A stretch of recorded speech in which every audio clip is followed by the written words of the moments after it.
छत्रपती शिवाजी महाराजांना प्रथमतः वंदन करतो। आज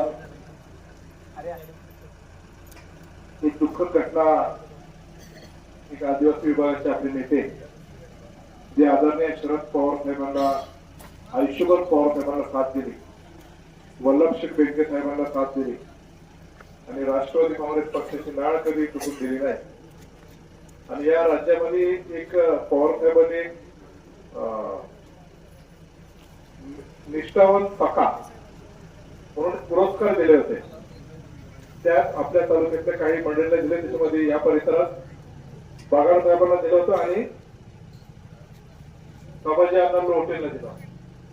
तसे आज आपले नेते दादूभाऊ बगाड यांचा दुर्दैवी निधन झालं, त्यांच्या प्रती प्रथमतः श्रद्धांजली अर्पण करतो। आज आपण मारुतीरायाच्या मंदिरासमोर जिल्हा परिषद आणि पंचायत समितीच्या निवडणुकीच्या निमित्ताने एकत्रित आलो आहोत। आज प्रजासत्ताक दिन आहे।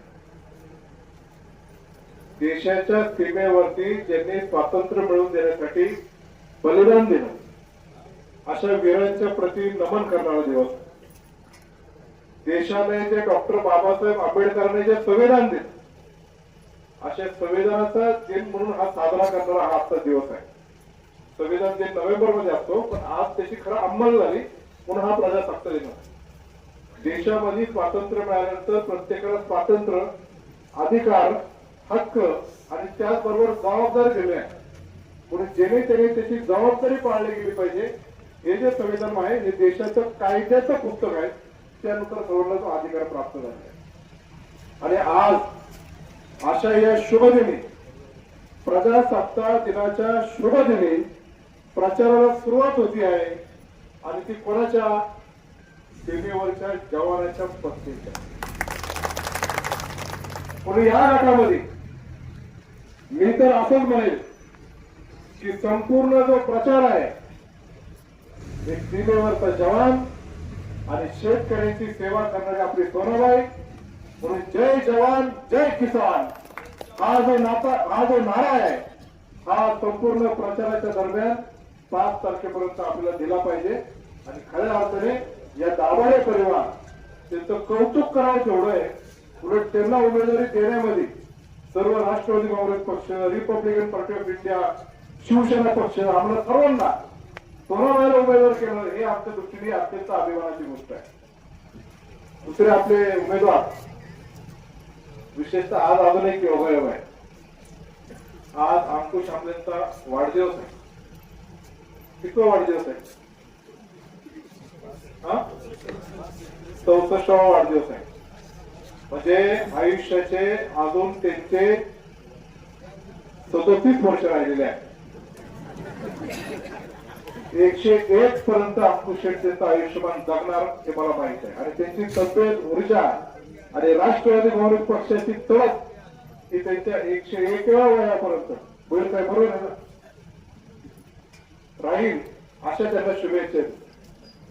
एका आमनेला वाढदिवसाच्या शुभेच्छा, दुसऱ्या आमनेला निवडणुकीच्या शुभेच्छा, असं सर्वांच्या वतीने तर देतोच। पण आलमे आणि आमले हे एक नातच आहे।